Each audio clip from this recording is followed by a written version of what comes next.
Database के साथ connectivity. क्यों क्यों मैं चाहता हूँ कि जैसे ही मैं इस फ्रेम के ऊपर यहाँ पे कुछ लिखूँ, जैसे मैं लॉगिन पे क्लिक करूँ तो वो डाटाबेस के साथ मैच हो वो चीज़, और अगर मैंने सही लिखी है तो मेरे को अगले पेज पे जाना चाहिए। ठीक है,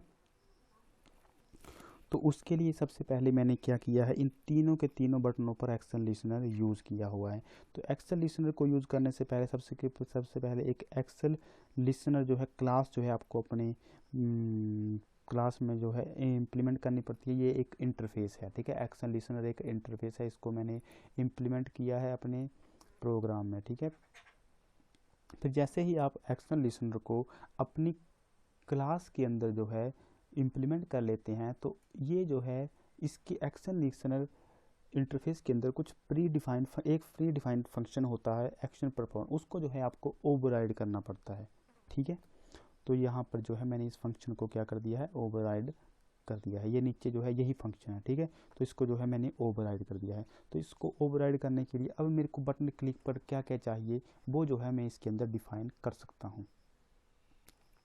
ठीक है, तो आइए चलते हैं इससे आगे। ठीक है, तो सबसे पहले मेरे को क्या करना है, सबसे मेरे को करना क्या है कि सबसे पहले तो मेरे को इस टेक्स्ट फील्ड की और इस टेक्स्ट फील्ड की जो यूज़र लिखेगा उसकी वैल्यू को जो है टेक्स्ट गेट करना पड़ेगा, ताकि मेरे को उसको जो है डाटाबेस के साथ मैच कर सकूं। तो यहाँ पे इसलिए मैंने जो है ये 3 वेरिएबल बना लिए हैं।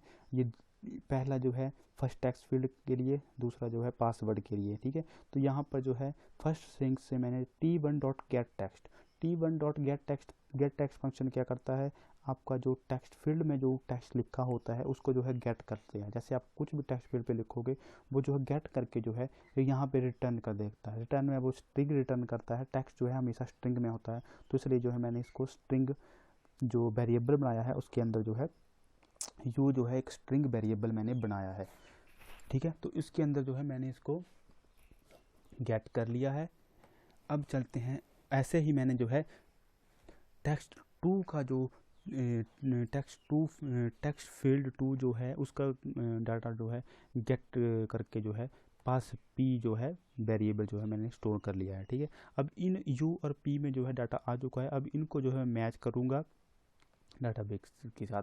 तो डाटाबेस में मैच करने से पहले सबसे पहले आपको जो है एक कुछ कॉन्सेप्ट क्लियर करने पड़ेंगे। ठीक है, वो क्या है, सबसे पहले आपको जो है कनेक्शन एस्टेब्लिश करना पड़ेगा। तो कनेक्शन किसको, डाटाबेस और जावा के अंदर। तो सबसे पहले अगर आपको कनेक्शन एस्टेब्लिश करना हो तो सबसे पहले आपको जो है 3 मेजर स्टेप फॉलो करने पड़ते हैं डाटाबेस के साथ कनेक्शन एस्टेब्लिश करने के लिए। तो पहला स्टेप क्या होता है, आपको पहले जो है ड्राइवर को लोड करना पड़ता है। कौन सा ड्राइवर, जो कि मैंने आपको बताया था लाइब्रेरी में, जो मैंने यहाँ पर ये इस ड्राइवर को जो है आपको अपनी क्लास में लोड करना पड़ेगा इसको। ठीक है, तो ये कैसे लोड होगा, ये ड्राइवर जो है ऐसे ही ये इस लाइन से जो है ये ड्राइवर लोड हुआ है, ये ड्राइवर क्लास है। ठीक है, दरअसल हमने जो है ये ड्राइवर क्लास जो है इंपोर्ट कर ली है इस अपने जावा फाइल में। ठीक है, तो क्लास डॉट फॉर नेम करके एक फंक्शन है, और इसमें जो है आपको ये सिंपली जो है ऐसे जो है आपको जब आप खुद के पीसी में जो है डाटाबेस कनेक्टिविटी करेंगे तो आप जो है इसको जो है ऐसे लिख देंगे। ठीक है, तो ये हो गया ड्राइवर लोड। ठीक है, आपके जावा फाइल में जो है इस जावा फाइल में जो है ड्राइवर लोड हो चुका। सेकंड स्टेप होता है कनेक्शन बनाना। ठीक है, कनेक्शन ऑब्जेक्ट क्रिएट करना। तो कनेक्शन ऑब्जेक्ट क्रिएट करने के लिए जो है आपको एक फंक्शन होता है गेट कनेक्शन, जो कि ड्राइवर मैनेजर क्लास का फंक्शन है, एक स्टैटिक फंक्शन है, इसलिए जो है यहाँ पर इसको मैंने क्लास नाम से जो है कॉल कर लिया है। ठीक है, और ये जो है 3 जो है अपने आर्गूमेंट मांगता है। फर्स्ट आर्गूमेंट जो है आपको डाटाबेस का नाम देना पड़ता है, एम्प्लॉय। ठीक है, मैं बताता हूँ, एम्प्लॉय जो है डाटाबेस जो है आपने जो MySQL के अंदर बनाया होगा वो डाटाबेस है ये। रूट जो है आपका MySQL जो यूज़र नेम होता है, जैसे ही आप अगर आपने एग्जाम्प डाउनलोड किया होगा तो बाय डिफ़ॉल्ट आपका भी रूट ही होगा। ठीक है, और पासवर्ड जो है आपने अगर कुछ दिया होगा MySQL के अंदर तो आप यहाँ पर वो लिखते हैं, बाय डिफ़ॉल्ट वहाँ पर कोई पासवर्ड नहीं होता, तो इसलिए मैंने यहाँ पर ब्लैंक रखा है, कोई भी पासवर्ड यहाँ पे नहीं दिया है। ठीक है, तो ये जो है मैंने डाटाबेस जो है क्रिएट करना सिखाऊंगा मैं आपको, कैसे जो है आप डाटाबेस क्रिएट कर सकते हैं।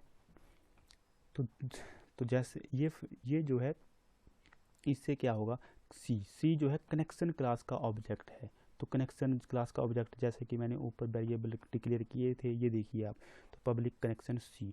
तो यहाँ पर जो है कनेक्शन क्लास का ऑब्जेक्ट जो है ये जो फंक्शन गेट कनेक्शन फंक्शन है ये रिटर्न करता है, ठीक है। तो इसको मैंने ऐड कर, और दूसरा स्टेप हो गया। अब तीसरा स्टेप होता है आपको स्टेटमेंट को क्रिएट करना, ठीक है। स्टेटमेंट क्रिएट करने के लिए, क्योंकि अब स्टेटमेंट आप क्रिएट क्यों कर रहे हैं, statement class interface statement interface का जो है आपको एक ऑब्जेक्ट बनाना पड़ेगा। क्यों?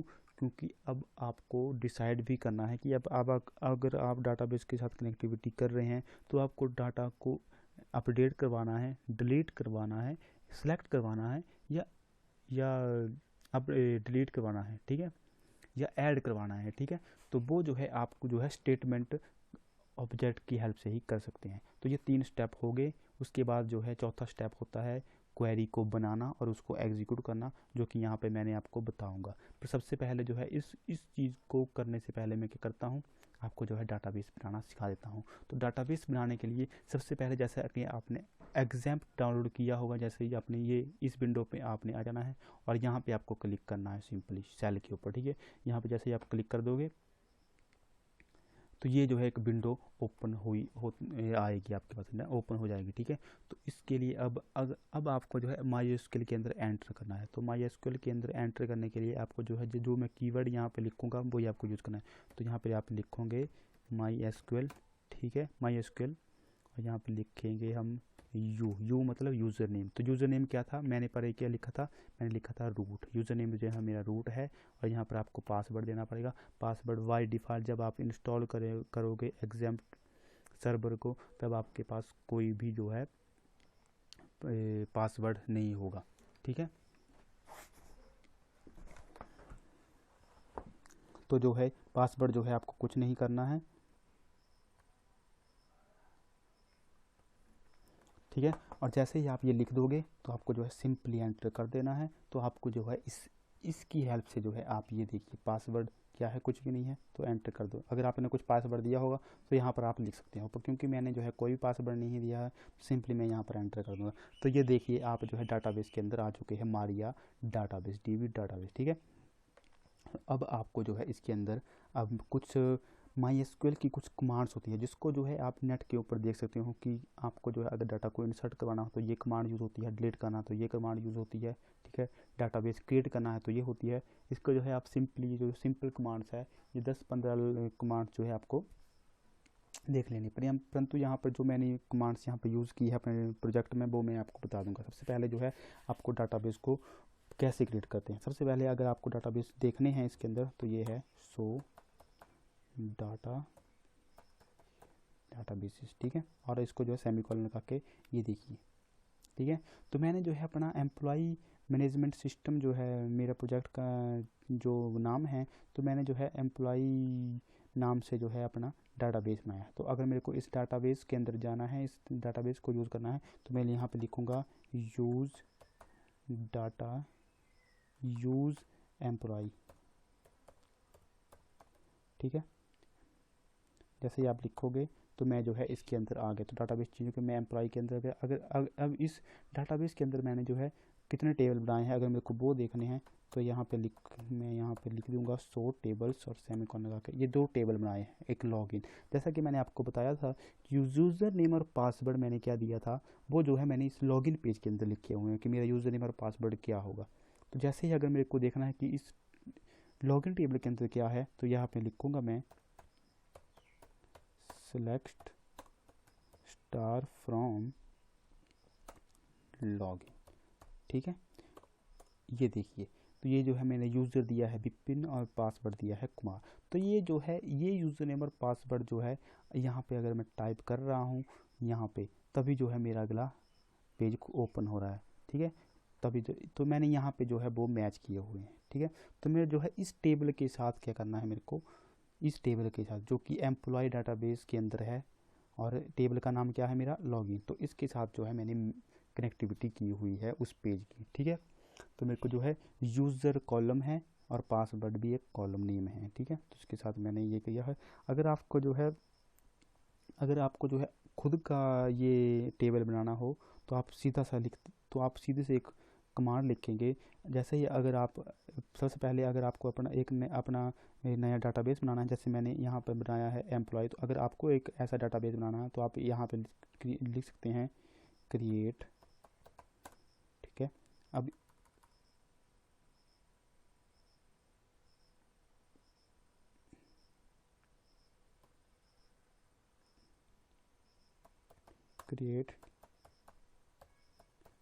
क्रिएट डाटाबेस, और यहाँ पर आपको लिख देंगे डाटाबेस का नाम, जैसे मैंने लिख दिया XYZ, ठीक है। तो ये जो है आपको जो है आपका जो है डाटाबेस जो है आ जाएगा, ठीक है। अब अगर आपको डाटाबेस को देखना है तो आप ऐसे लिख सकते हैं शो डाटाबेसेस। तो ये जो है आपके डाटाबेस, मैंने क्या ना था XYZ, तो ये आ गया, ठीक है। अगर आपको इसको यूज़ करना है, क्योंकि टेबल जो है आपको इसके अंदर बनाने हैं, तो अगर आपको इसको यूज़ करना है तो आपको जो है इसको लिखना पड़ेगा। तो यहाँ पे आपको यूज़ XYZ, ठीक है। तो ये जो है आपने डाटाबेस चेंज हो गया है। देखो पहले एम्प्लॉय के अंदर वो पे थे हम, अब हम जो है XYZ के अंदर जो है आ गए हैं। अब इसके अंदर जैसे मैंने लॉगिन टेबल बनाया था अपने इसके एम्प्लॉय डाटाबेस के अंदर, अगर आपको वही वैसा है टेबल यहाँ पे बनाना है XYZ डाटाबेस के अंदर, तो आपको सिंपल लिखना है क्रिएट क्रिएट टेबल, ठीक है। क्रिएट टेबल, और अगर टेबल का नाम क्या देना है आपको, टेबल का नाम जैसे दे दिया मैंने हेलो, ठीक है। अब आपको जो है इसके आगे कॉलम देने पड़ेंगे इसके, ठीक है। कॉलम देने के लिए आपको सिंपल जैसे फर्स्ट कॉलम जैसे मेरा क्या था, यूज़र नेम था, तो यहाँ पे मैं अगर मेरे को यूज़र देना है तो मैं यहाँ पे लिखूँगा यूज़र, ठीक है। इसका आगे देना है डाटा टाइप तो आपको पता होगा क्या होता है, ठीक है। तो यहाँ पे लिखेंगे हम बैर एक स्ट्रिंग टाइप का डाटा टाइप होता है, और इसका साइज़ कितने कैरेक्टर जो है ये मैक्सिमम ले सकता है, तो उसके जो है ऐसे जो है ये, ठीक है। साइज़ हो गया, एक फर्स्ट कॉलम बन गया। इसके अंदर जो है आप और भी फीचर ऐड कर सकते हो, जैसे कि आपको इस ये जो आप कॉलम बना रहे हो ये कभी भी नल नहीं होना चाहिए। यहाँ पर आप सिंपल लिख सकते हो, ये कंस्ट्रेंट्स होते हैं जो कि आप इसको MySQL के अंदर पढ़ सकते हो, ठीक है। तो यहाँ पे आप नॉट नल लिख सकते हो, ठीक है। अगर आपको इसको प्राइमरी की बनाना है तो आपको प्राइमरी की बना सकते हैं। अगर आपको इसको ऑटो इंक्रीमेंट करना है तो उसको आप ऑटो इंक्रीमेंट कर सकते हो। परंतु यहाँ पर जो है मैं आपको सिंपली लॉगिन पेज की तरह लॉगिन टेबल की तरह बनाना सिखा रहा हूँ, ठीक है।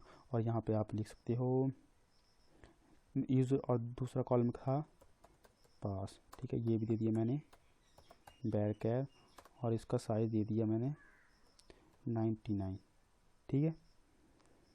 और यहाँ पे कर दिया मैंने सेमीकोलन और एंटर। देखिए आपका जो है टेबल बन चुका है। अगर आपको उस टेबल को देखना है तो आप जो है, क्योंकि उस टेबल के अंदर अभी कुछ नहीं है, अगर आपको ऐसे देखना है कि टेबल बना है तो आपको लिखेंगे डिस्क्रिप्शन, और आगे टेबल का नाम क्या है लॉगिन, और इसको एंटर कर देंगे तो आपका हेलो, टेबल का नाम हेलो, तो लॉगिन नहीं था, ठीक है। तो यहाँ पर आप लिखेंगे हेलो और यहाँ पर कर देंगे आप एंटर। तो ये देखिए आपका जो है टेबल फील्ड का नाम क्या था यूज़र और पासवर्ड, टाइप क्या था बैरकर, और नल जो है मैंने वहाँ पर मैंने जैसा कि आपको कंस्टेंट्स बताए थे, ठीक है। तो ये वो है की प्राइमरी की, मतलब प्राइमरी की कौन सी की रखनी है, डिफ़ॉल्ट और एक्स्ट्रा में आते हैं जैसे ऑटो इंक्रीमेंट वगैरह वगैरह, ठीक है। अगर आपको इस टेबल के अंदर कुछ डाटा इंसर्ट करवाना है यहाँ से, तो आप यहाँ पे क्या लिखेंगे, क्वेरी लिखेंगे, क्वेरी क्रिएट करेंगे। तो क्या क्वेरी क्या होती है,